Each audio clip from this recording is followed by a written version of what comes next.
place to be, where art, life, and spirituality connects you and me. Science of mind and spirit, the foundation we teach and live. Love, joy, and belonging are the gifts we have to give. Our consciousness, our being, open at the bottom, open at the top. We're not simply one with God, but we are it itself. It will never stop. SIA, our spiritual center, family and home. It's where we come to practice and remember there is only one life, one mind, one infinite, eternal, self-existent. 'Cause we pause, embodying all that we are. We shine like a glorious star. Our consciousness, our being, open at the bottom, open at the top. We're not simply one with God, but we are it itself. It will never stop. SIA, our spiritual center, family and home. It's where we come to practice and remember there is only one.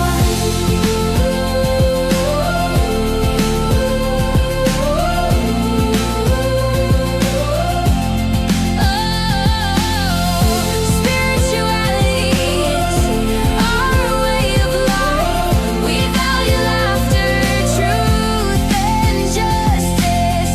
We express artistry as our living practice. So come and join us at SIA.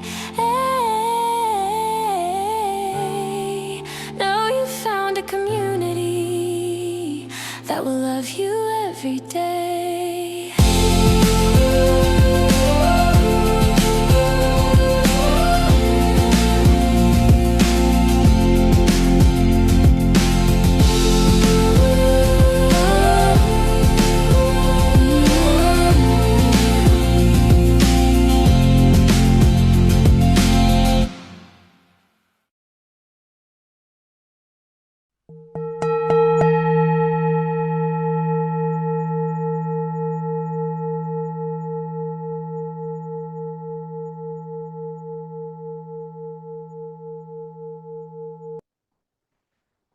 Namaste, greetings and blessings, and welcome to the Center for Spiritually Integrated Arts. This is our Sunday message, and I am Reverend Dr. Raymond Anderson, the founder and spiritual director of this center. And I invite you to watch not only this Sunday message, but any of our archived messages. I invite you to join any classes or events that we have going on. I invite you to reach out and email if you have any questions. Questions about this community, questions about me, questions about what we do, or questions about this science of mind and spirit, liberation theology that we practice and teach.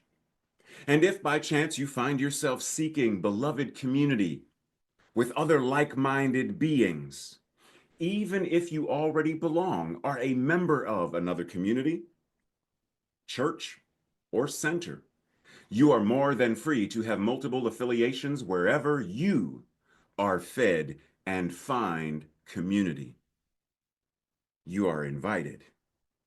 And lastly, feel free to click like, subscribe, and share this or any other message or announcements with others in your circle. And with that, much appreciation, love, and blessings. Enjoy the message.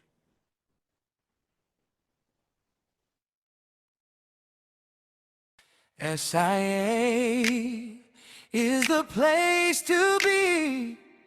So buckle up, we're making history. And if you are willing, repeat after me. I am love. I am love.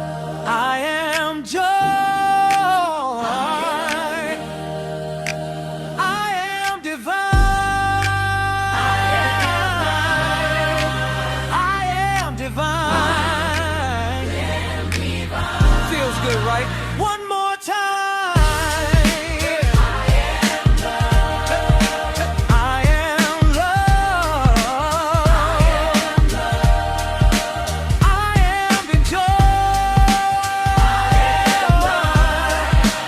I am divine.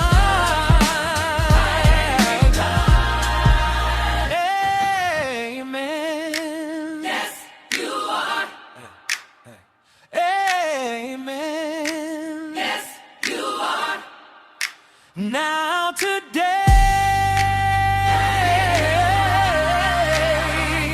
message begins.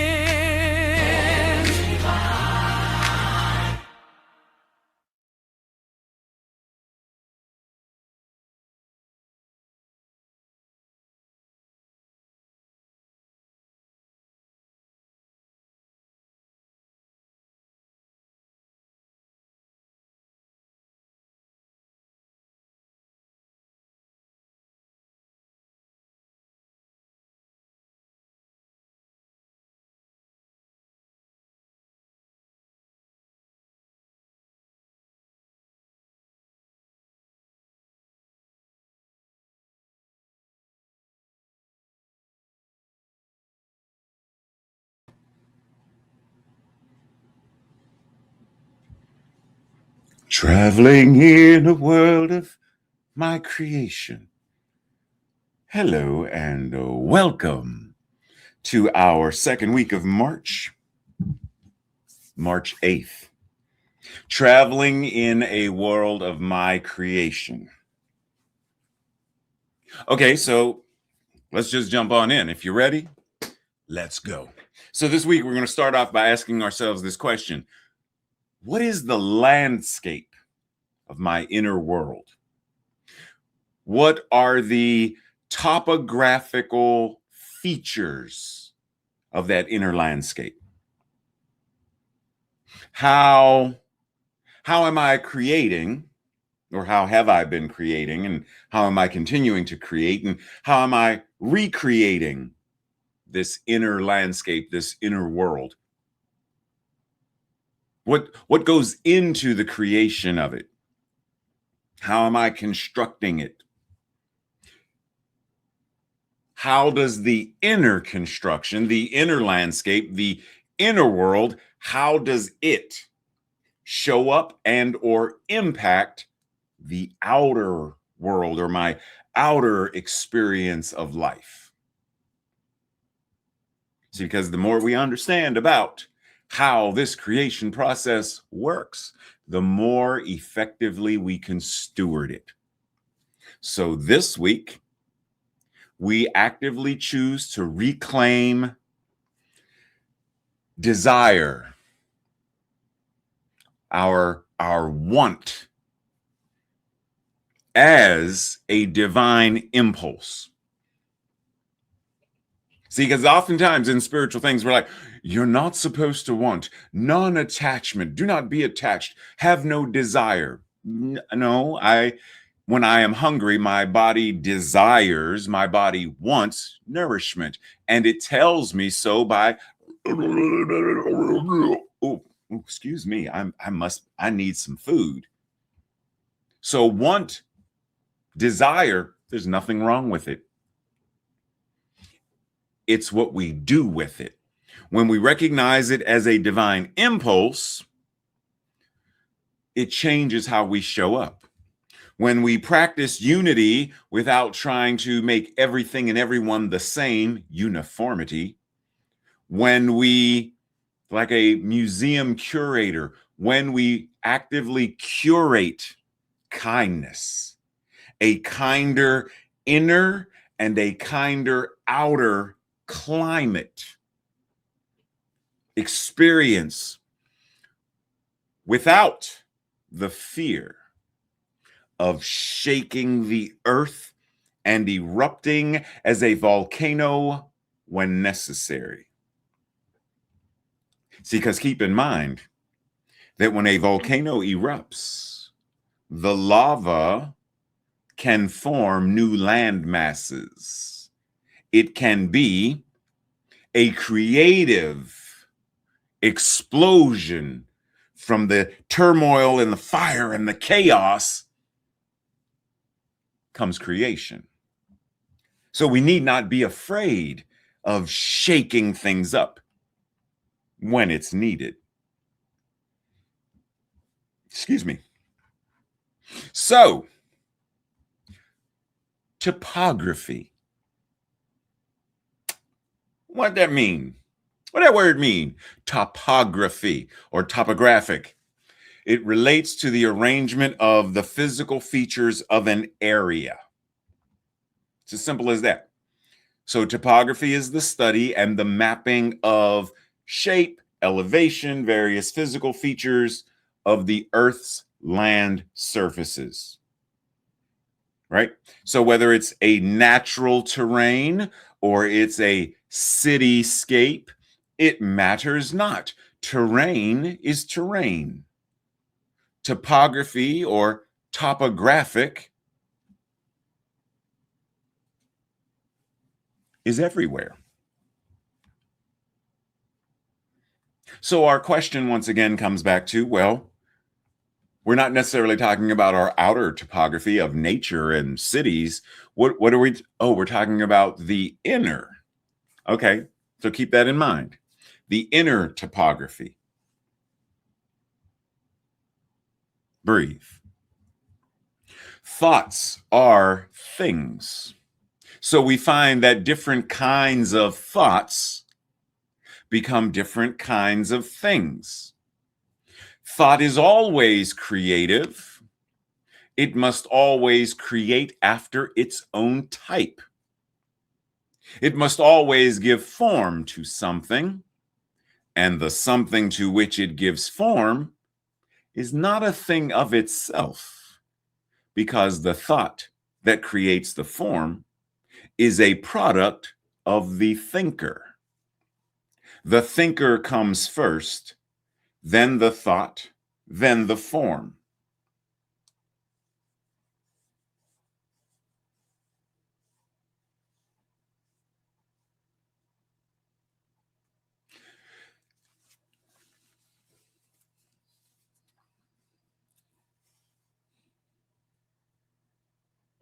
Makes you question the quality of your thoughts now, doesn't it? Because you Holmes just said thoughts are always creative and they create after. So thoughts worry. I'm thinking about the what ifs that could go wrong. I'm marinating on and perseverating over the hurt or the insult that someone directly or indirectly, covertly or overtly made towards me. Like recently, a couple of weeks ago, several weeks ago, like mid-February-ish, I was very instrumental in someone becoming the person that they became. And in watching an interview with them, there was no mention of how influential I was in their life. And the reason that I was more than likely redacted was because I'm a gay non-Christian. And this person cannot be seen to have affiliations with such a person as that when, that's a whole different story. But if I perseverate over that, it's thoughts are creative, create after their own type, and must always give form.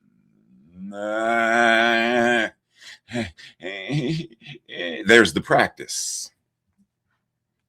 There is the practice. That's precisely why in this idea of the topography of the mind or our inner landscape, this is our guidebook. The Science of Mind and Spirit, for its full title, is precisely what we're talking about. It is studying and mastering our mental terrain. It is studying and mastering the topography of our mind. How do we effectively navigate the various swampland, desert area, oasis, jungle, mountains, sea to shining sea? Precisely. So when we think of mind, the science of mind, it's not the brain. This is not the science of the brain, although this image is sort of a topographical representation of the parts of the brain, right? Like over there you will find the mountains of New Mexico, and there you will find the Rio Grande, and right? It's an outline, a guideline, and then you can have a more detailed guide of the topography, the surface area, and the depths of the brain. But once again, the brain is not the mind. Keep that in mind. The mind is the often private or personal totality of consciousness and unconscious mental phenomena. It includes functions like our cognitive functions, reasoning, memory, perception, etc., etc. That's the mind. It utilizes the brain but that is the mind. Okay? Key aspects related to this. Function. The mind enables thought. It enables memory, judgment, awareness. Components. It covers cognitive, rational, processes and affective, emotional states, etc. Okay? The complexity of the mind, because it's not simply the thoughts I think. It's the totality of consciousness, the nature of, while sometimes referred to as the ghost in the machine, as though it is separate from the body, modern scientific perspectives often identify it as the result of brain activity. But there are others who say, no, it's like the brain is the car or the engine and all of the spark plugs and pieces and things. Mind is what is inside the vehicle. Mind uses the vehicle, navigates it, moves it, etc. And that when mind leaves the vehicle, when the person leaves the car, it's simply an inanimate object. So it's neither here nor there, just part of the discussion. So referencing this, once again, we are invited to ask, well, what is the topography of our mind? To what degree am I able to identify various aspects of my consciousness, how my thoughts impact my emotions, how my emotions impact my thoughts, how my experiences impact my thoughts, which impact my emotions, which impact my actions, and round and round and round we go. Where we'll stop, nobody knows, because we won't practice our active use of thought to be able to step off the carousel and choose. Where am I going? Where am I going? Where am I going? Where am I going? Where am I? Haven't I passed that tree already? Okay, you know what? And off. I'm going over there and get a funnel cake. We cannot actively choose that and do it if we don't recognize what it even means. Spirit fills all space and animates every form. Therefore, spirit is the true actor in everything. But spirit can only act for you by acting through you. This means simply that God can only give you what you are willing to accept, to embody, to be. God is not some anthropomorphic outside of you thing forcing you or puppeting you or. So to what degree are we willing? No. To what degree do we even understand what this means? The ramifications of what this actually means, right? Because let's make this practical. Many people win the Powerball and the Mega Million. They become millionaires overnight simply because of where the balls landed. And not too long after they're millionaires, they end up in more debt, and they actually end up worse off financially than they were before those balls landed where they landed. Why? Because they were not ready to receive or embody what was given. Are we ready, willing, and able to embody the peace that we talk about? The joy, the love, the abundance, the prosperity? Because if we are, then we need to understand the process of availing ourselves to receive, and not just to receive, but to embody and express it as one fluid motion.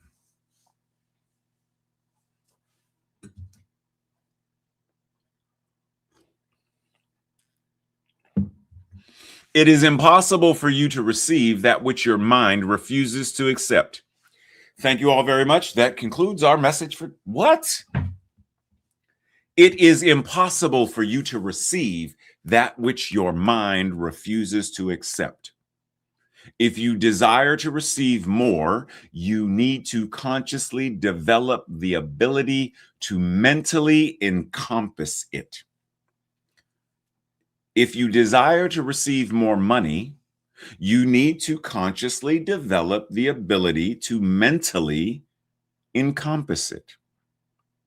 If you desire more health, if you desire more joy, if you desire more peace, if you desire a world that works for all, what do you need? To consciously develop the ability to mentally, therefore, using consciousness to spiritually encompass it.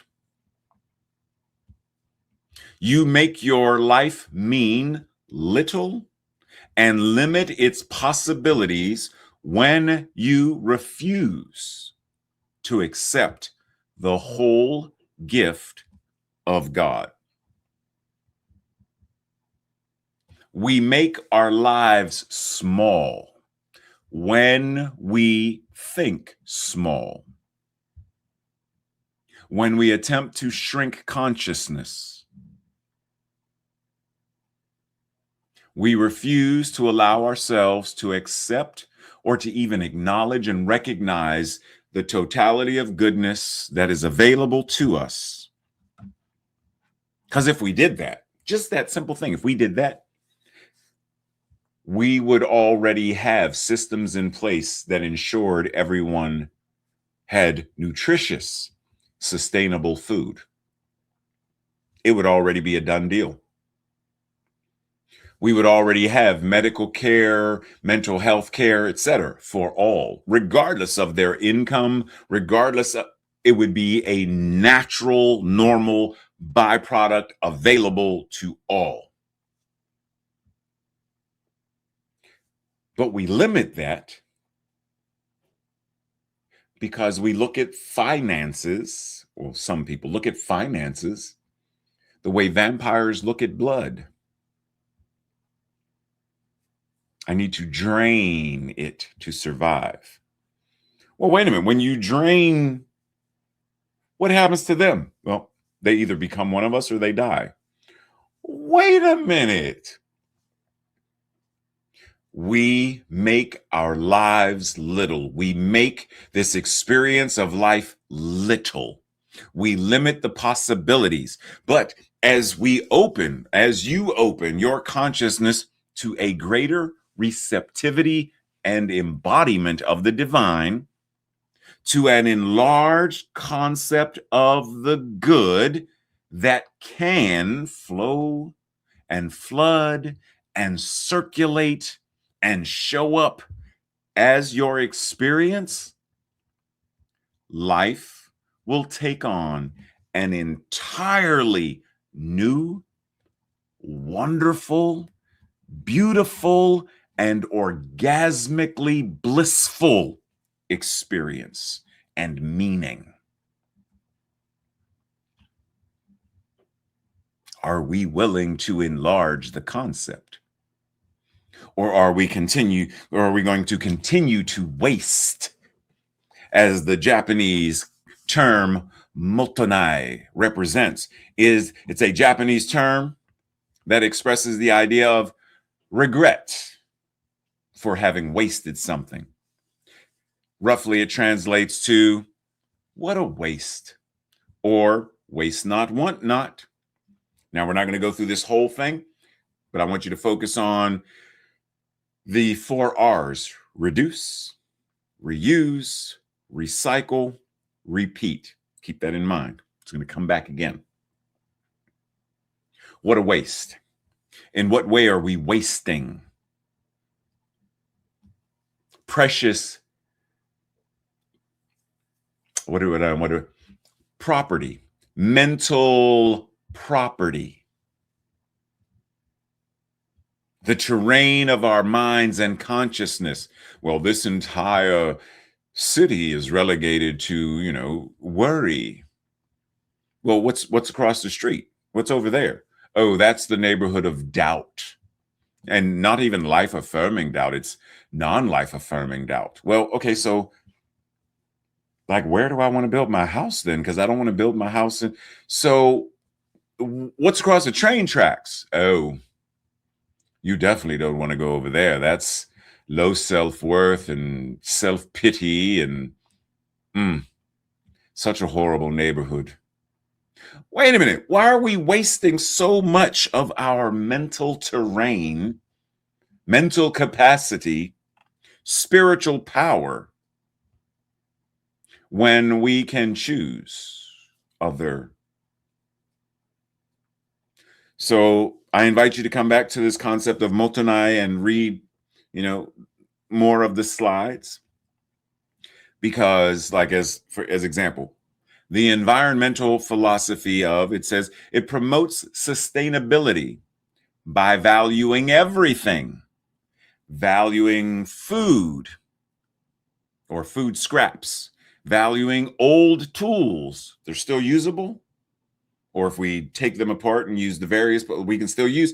It encourages us to reuse, to repair, and to be mindful of what we are consuming, rather than just be consumers to the degree that we are, creating more and more landfills, wasting precious land, precious resources, simply to consume. So I invite you to come back and read. But for the sake of our conversation right now, what's important is to be mindful of, allow there to be no mental waste, sort of a kind of mental motonai. In what way am I reducing non-life affirming thoughts, non-life affirming beliefs, non-life affirming emotions and actions? Which thoughts, which ideas are reusable? Right? Like when For example, because you may be thinking, well, what does that even mean? The concept of a metaphysical interpretation of something.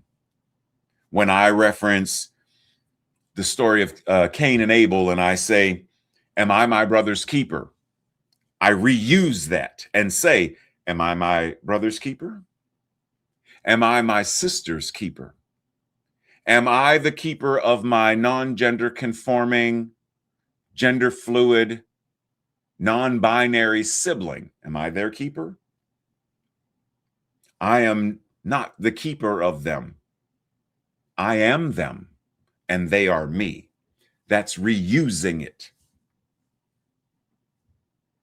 Recycle blends into reuse. In what way do I take it and change the form where it now means something completely different, but it's deeper? In what way do I respect? Respect my mind, respect my consciousness, respect my body, respect my relationships, respect my finances, respect life. And how do these 4 R's show up to reform, resurrect a new way of being in this world? Breathe.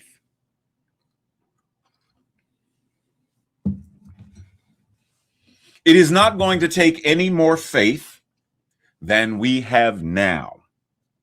You don't need more faith. You have plenty. For one of the greatest lessons we can learn about faith is that we always possess it. And not only do we possess it, it possesses us. But too often we are using it in non-life affirming ways. As a matter of fact, we are always affirming something. We are always declaring something. We are always saying amen to something, be it for good or be it for ill. We are always saying, whether verbally or not, either I can or I cannot.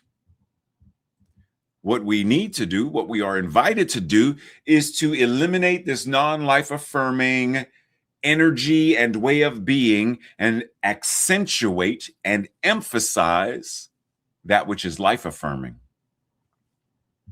In doing so,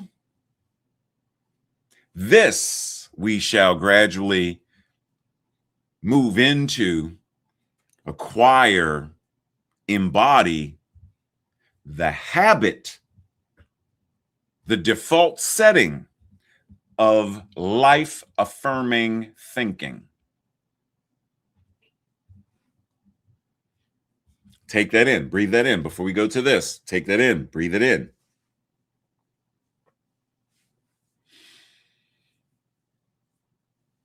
What is the occupation that this is referred to? Like these people, you know, their jobs are, now we may say gardeners, but it's different than gardeners. What is this? What is this job? What is this occupation?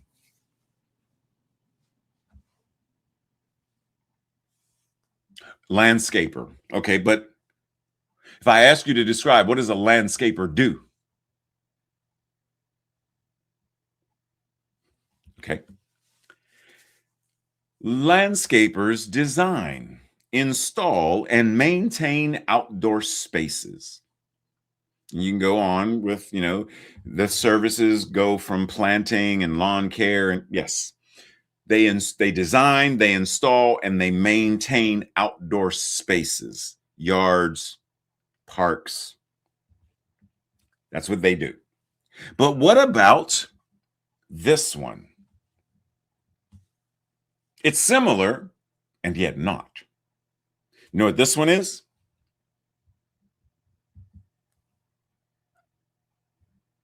Okay, fine. This one is a landscape architect. Landscape architects design, plan, and manage outdoor spaces such as parks, streetscapes, residential areas. So these are the people who say, they draw it up, they design it. This is where these trees, these bushes, this is where the walkway will do this and the lighting will do. They design it. Remember, thinker, thought, form. And in this thing, you know, sometimes they're also, what can we recycle? What can we reuse? What can we, like they're also doing in many ways similar things. The question now becomes, having understood this, what does it mean for you to be a mindscape architect? How are you designing? Let us go back. How are you, referencing your mind, how are you designing your mind, your consciousness? How are you planning your mind and your consciousness? How are you managing your mind, your consciousness? How are you, how am I actively and consciously doing this?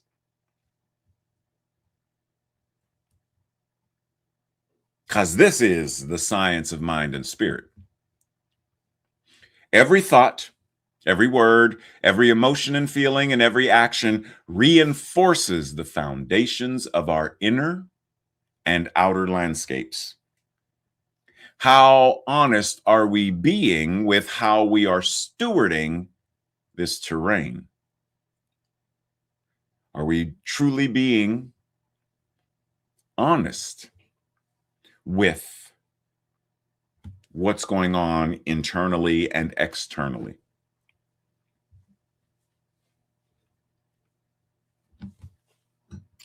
Are you sure we're being that honest? How do we know? Well, let's explore some honesty. By any chance, do you know what this painting is or what it represents? Well, let's go with a cleaner or brighter version of it. Yes, no, maybe so? Okay, well, this manifest destiny, which was a 19th century American belief that the United States and the people who lived here, people who came here on boats, not the ones who were already here, were divinely ordained to expand across North America, from the Atlantic to the Pacific, from sea to shining sea, to spread democracy and capitalism.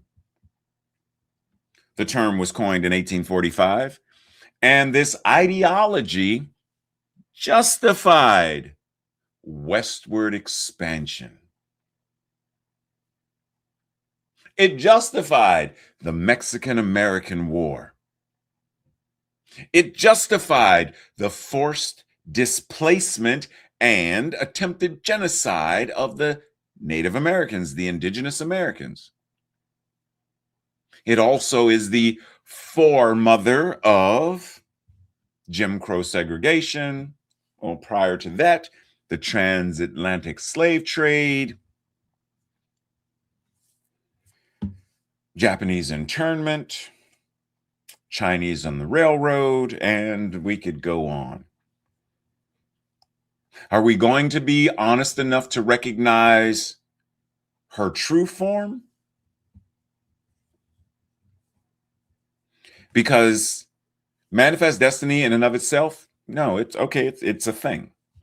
But the way it's expressed at the expense of others, whether they die because they're just savages, their manifest destiny is the angel of death, the angel of destruction, the angel of, as long as I got mine, I don't give a about you.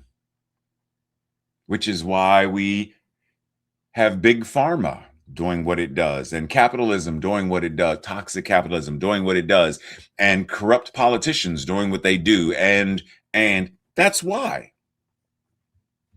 Because the system as it operates right now doesn't care about, it only cares about itself.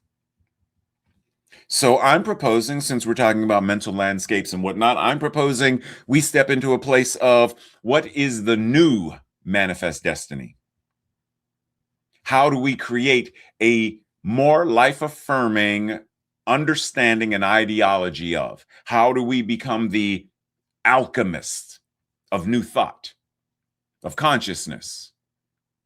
Destiny, as a definition, something that is to happen or has happened to a particular person or thing. The predetermined or usually inevitable or irresistible course of events. Just so we got destiny in mind. Manifest the future you desire to experience. How do we actively manifest, create the future that we desire to experience? How do we engage in the practices to such a degree that our manifestation of these experiences, these conditions, and these events are inevitable? If you take the right number of hydrogen molecules and oxygen molecules and put them together, it is inevitable that you will end up with water. Depending on how you add them up, you may get hydrogen peroxide. You have to add them but if you add them in a specific way, it is inevitable. How do we engage in the practices to such a degree that a world that works for all is inevitable? Your health and well-being is inevitable. My health and well-being is inevitable. Peace on earth, goodwill to all, inevitable. How do we engage the new manifest destiny to such a degree that what we teach and preach and practice is no longer simply word service, but that it enters into the lived experience of all? The good in which you believe can triumph over every evil you have experienced. You have a silent partnership with the infinite. I don't think it's silent, but I got you, Holmes. The partnership has never been dissolved, and it never can be. You are to have implicit confidence in your own ability, knowing that it is the nature of thought to externalize itself in and as your health and all of your affairs, knowing that you are the thinker thinking the thoughts that become the form of health and greater health in all of your affairs. Do you believe in good to the degree where good is actively, demonstrably, consciously triumphing over quote unquote evil?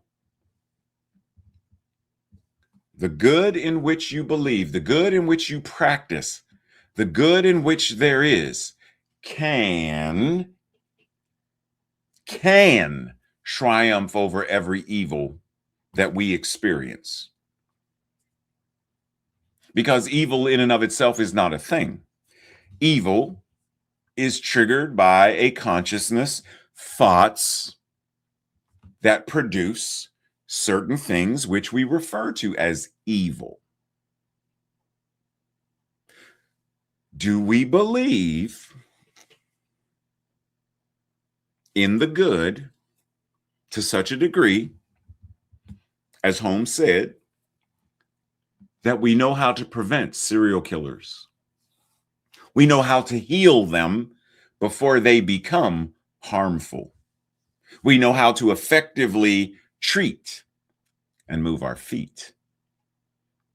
We know how to effectively use the power of good, this new manifest destiny, so that Hiroshima and Nagasaki-like attacks never happen again. That There is no more tragedy such as befell Tamir Rice, lynchings, the unhoused, and their ever-growing population, the ICE-related assaults and killings. How do we become the good that we believe in and manifest the destiny, the vision that we proclaim is what we are working towards? How do we transform consciousness so that neo-Nazis, Nazism, etc., are no longer our next door neighbors because we have transformed their consciousness? How do we become the embodiment of that good to that degree that that is the outcome? How do we ensure that we are practicing in the way that it's inevitable that we are going to build a world that doesn't exist yet? That we are going to imagine this new world with such power that it is inevitable that it will manifest.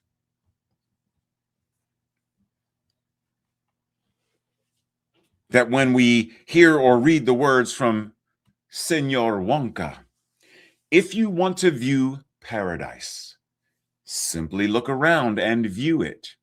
Change your perception. Why would I look around to view something if I do not believe it is there to look at? When crossing the street, why do I look both ways? Because I know there is a possibility of being struck. So I look. If you want to view paradise, look. Simply look around and view it. Anything you want to, do it. Want to change the world? There's nothing to it. Because it starts with a shift in our paradigms, our consciousness, and our belief. Once that's anchored, grounded, it's inevitable. It's inevitable. All cause and all effect proceed from the invisible spirit. You are one with this spirit because you are what it is. You cannot be separated from it because you are what it is. Your word has power because your word is the action, the activity, the expression of God through your thoughts, through your words, through your emotions and feelings, and through your very actions. So if you want the effect of, fill in the blank, peace, change the cause. If you want the effect of peace on earth, change the cause. Change the thoughts, change the words, the emotions, the feelings, and actions, and you will manifest that destiny. As Dr. Tina Selig offers one of the tools, there's this invention cycle. Starts with imagination. Envision what doesn't right now exist. Envision. Then you move from imagination to creativity. Now you apply the imagination to address whatever the challenge is. Then you move to innovation. Apply creativity to develop new, unique ideas and solutions. Then you move to entrepreneurship. Apply innovation and bring the ideas, the unique ideas unique solutions, bring them to fruition, and then repeat. Imagine, create, innovate, build. Are we imagining a world that works for all? Am I imagining health and well-being? Am I doing what I need to do to create health and well-being, peace on earth? Am I being innovative enough to new ideas, new unique ways of thinking about money and capitalism to create new ways of? What about shared capitalism? Or what about, I don't know, ecological capitalism? Or what about like what's the new am I being innovative enough, and then am I creating from the innovation? Pause and breathe. I know it's a lot, and I know Deidre's probably like, Ray, if you don't slow down. Sorry, Dee. So let's start with a couple of questions. How do you know what you are thinking? Especially when you don't know that you're thinking, or you don't know the thoughts because they're subconscious. How do you know what you're thinking? Ask yourself the following. What are you feeling? Identifying what you're feeling will give you a clue to what you're thinking. Ask yourself, what are the experiences that are going on in my life? Because that will give you a clue to what you're feeling, to what you're thinking. And how are you responding to your experiences? Because it traces back and it traces back and it shows you what you're thinking. Many of us don't want to do this because we really don't want to know what we're thinking, because then once we know, we are responsible for changing it if we want to change the landscape. Imagination is one of the most powerful tools for liberation. Do we truly want liberation? Because many talk about it, but they're not imagining it. They're not creating it. They're not innovating it. They're not building it. To actively embody and engage the science of mind and spirit 4.0 as a way of life is to consciously curate, sculpt, and form and reform our mental equivalents to such a degree that we see the landscape of our experiences transformed to match the vision for our individual lives and the collective. If a world that works for all is the desired outcome, we must actively and consistently do the necessary work. Just as a landscaper does not mow the lawn once and never again, this work, this way of life, is an ongoing process of refinement and evolution. And it can only happen in life-affirming ways when we actively and consciously engage the process and practices in that way. Breathe. This week's affirmation, our declaration, I will say it once or first. And if you resonate with this, I invite you to repeat it with me the second time. Peace begins in the world I create within and is experienced in the world I create by my actions wherever I go. Together. Peace begins in the world I create within and is experienced in the world that I create by my actions wherever I go. And so it is. This week's Thursday night study group questions or your own personal journal reflection questions. What becomes possible when we imagine the experience of happiness, love, belonging, and all basic needs as a shared spiritual practice? What is the general topography of my mind, my consciousness? Where are the caverns I have yet to explore? Where is the quicksand that I need to avoid? Where is the jungle that has never been explored? In what ways do I actively train my mind and thereby alter the landscape?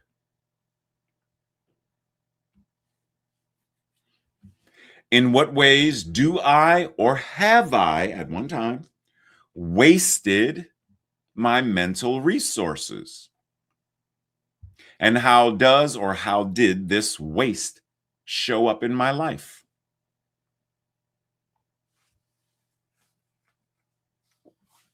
In what ways will I practice and engage in the new manifest destiny? And breathe.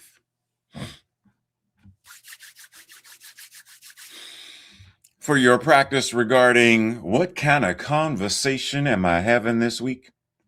Have a conversation about how manifest destiny was detrimental and how the remnants remain present and how the new manifest destiny can change it. What are the 4 R's? Recycle, reuse. Oh, that can apply to this? I don't know. Can it? See what you just did there. Okay. And breathe.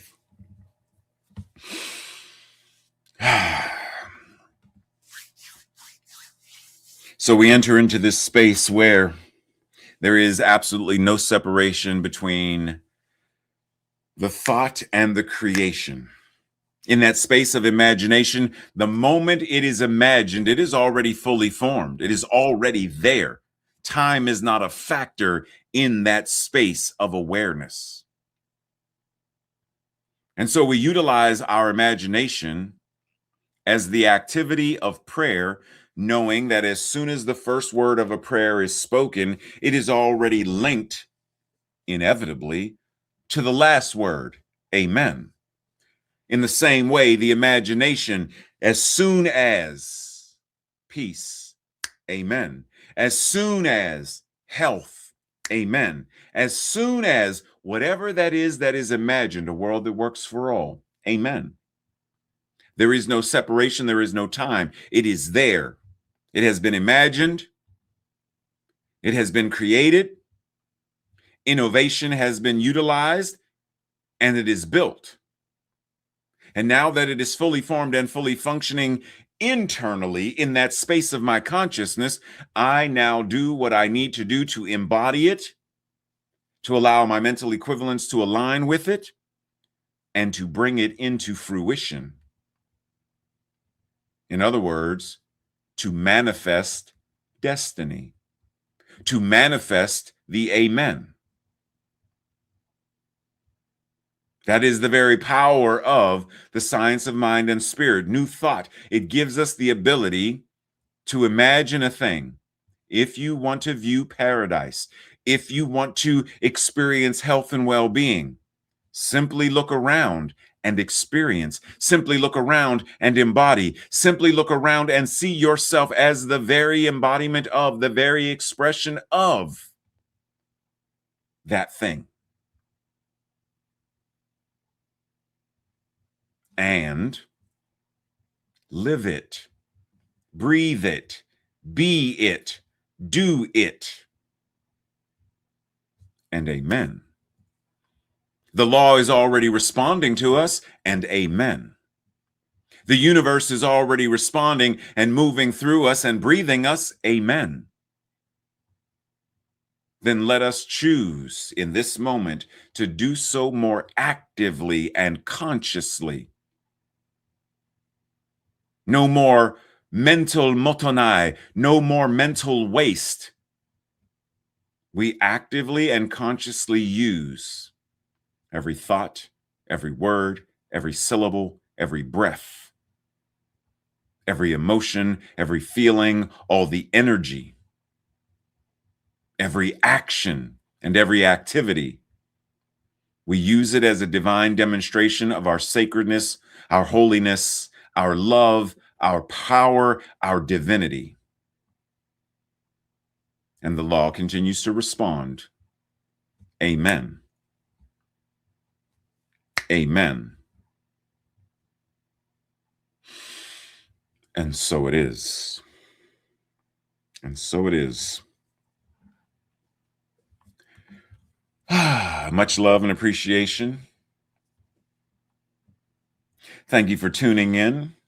If anything in today's message or in any of the messages resonated with you in, powerful ways, you are invited to click like, share it with as many people as you can.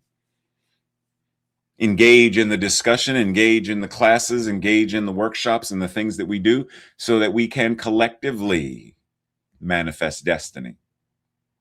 But for now, manifest the destiny of your week and have fun.